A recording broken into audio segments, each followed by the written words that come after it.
Hi friends, welcome to my channel. Today we will design a necklace exactly like this.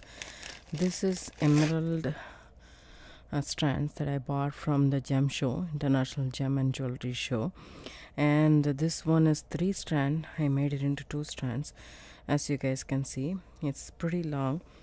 I'd measure that for you guys. It's about say 22 inches long, and it is emerald, and was actually $50 a strand that I got that.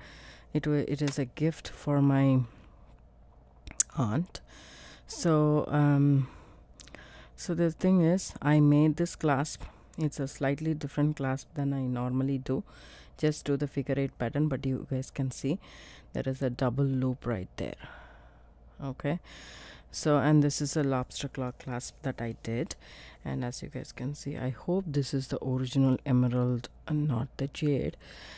It is very heavy and the cut is really nice, and the way I worked with it, I was okay. I'm convinced, but let me know if you guys know exactly how to find out the real emerald.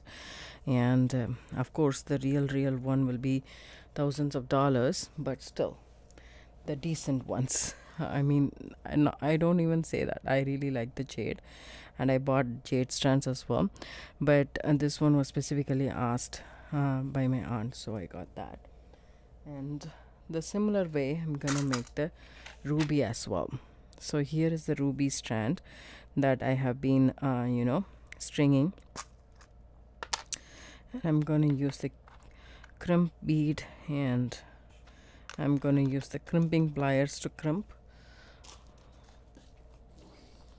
So that's what I used it in that, and here it is. I just don't want to bore you guys by stringing everything here. I have still some bone beads which has a very small hole which wouldn't go inside.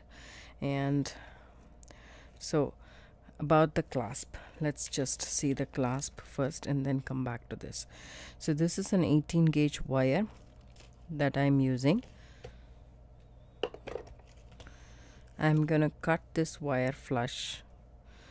I exactly don't know how much wire I used, but I used it with the spool.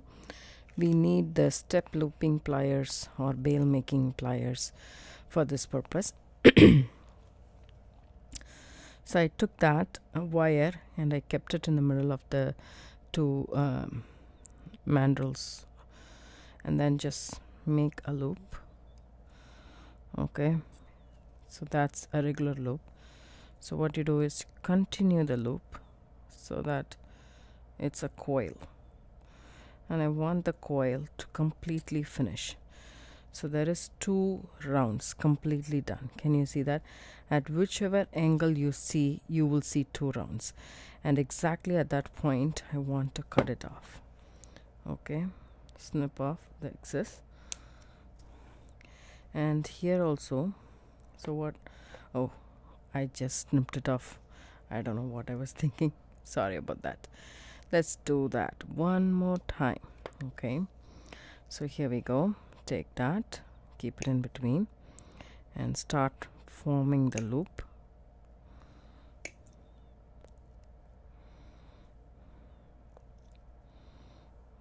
And rotate until you feel you have reached 2 complete loops where you started. See that? That's where I started. You can see 2 lines everywhere. Now you take the mandrel, the 3rd biggest loop. That's the one we are going to make this time. So keep it in between, just like that, and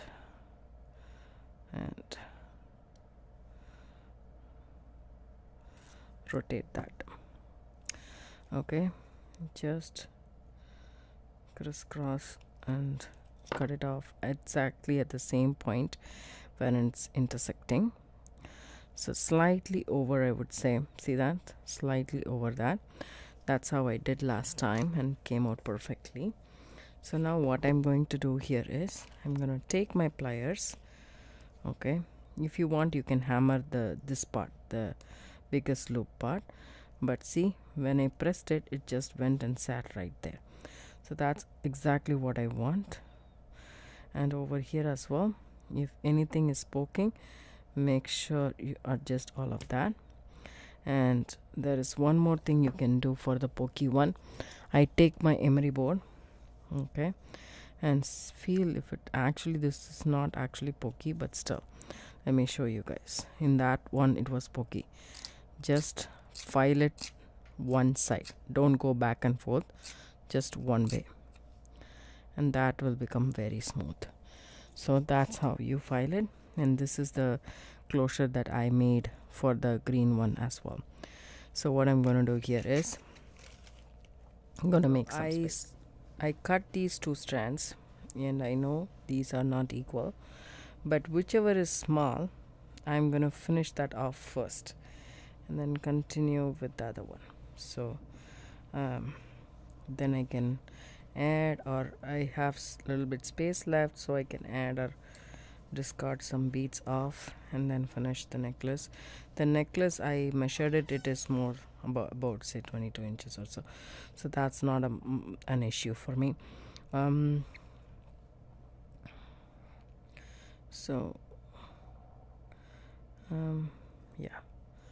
I'm gonna finish this first and then come back to that.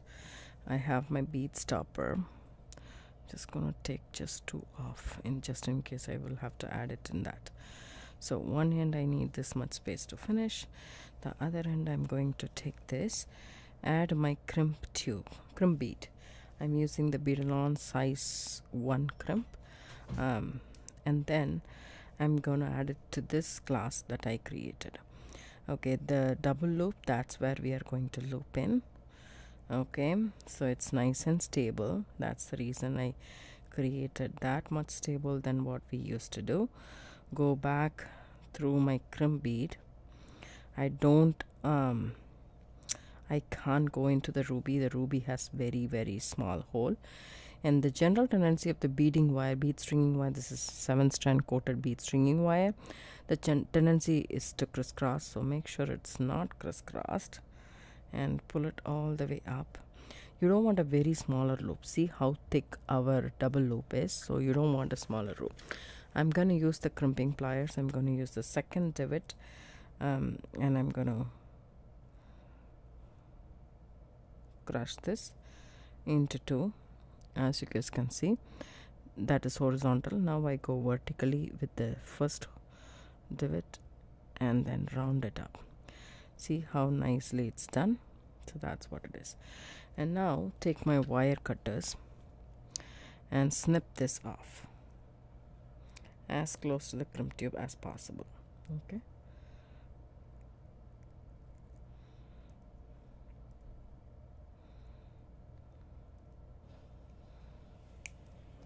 okay, and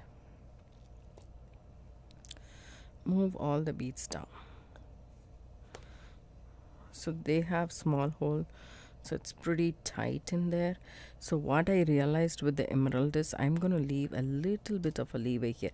I'm keeping it in the U format first of all, but I'm not doing it very close. That's one thing. So I added the crimp bead, then goes in my lobster claw. Then, as I said, it won't go through just the crimp bead, but you hold it there, see if there is any gap. There is none, so pull this tight, not very tight. That's what I feel.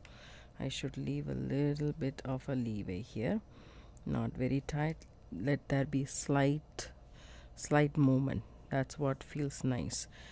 Okay, so I leave it right there. Go ahead and crimp. That will also give you sufficient space to crimp. There we go. And then something fell off.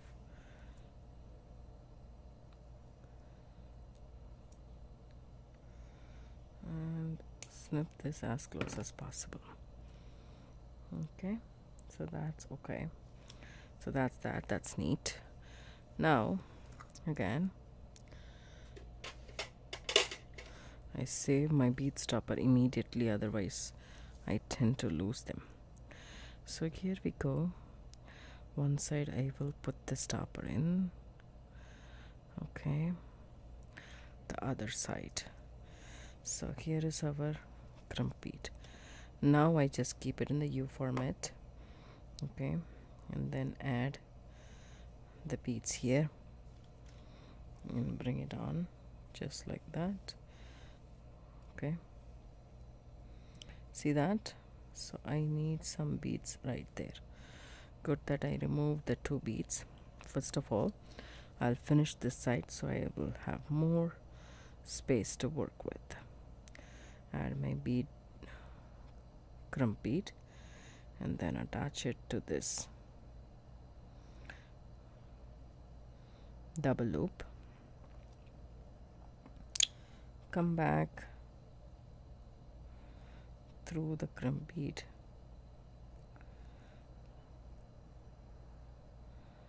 Okay, pull that through, pull that tight.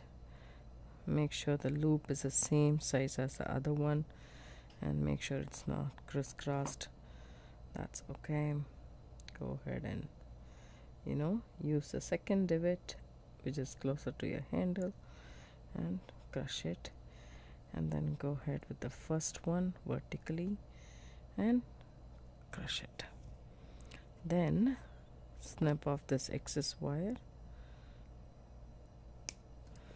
Okay, now comes the fun part.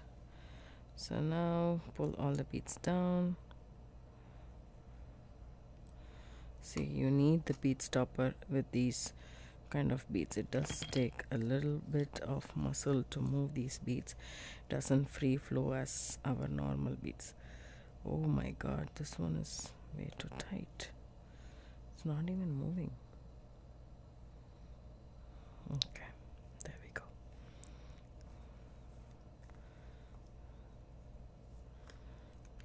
Just move all the beads down and check how much more you need. So keep it in a U format all the time. Okay, see that? Make sure it's not twisted and it is nice and straight. And I need 2 more beads here.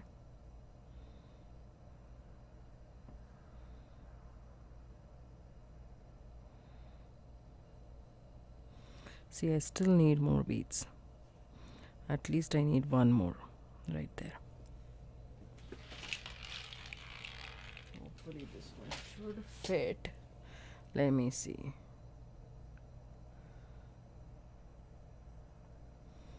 There I go. Okay, that's good.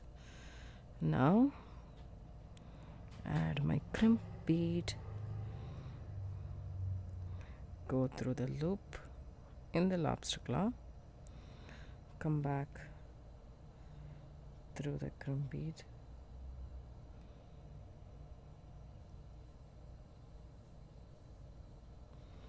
this is a simple way to do a double strand, I guess.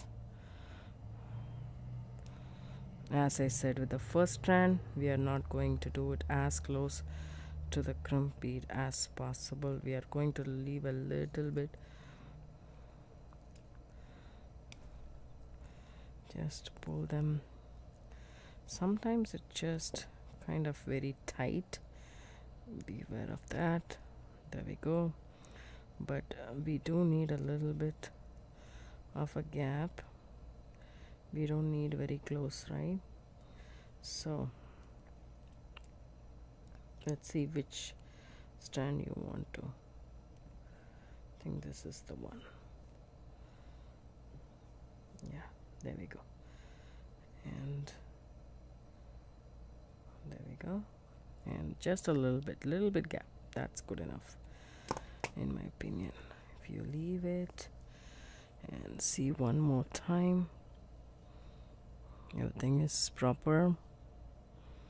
Yeah, so go ahead and do the same.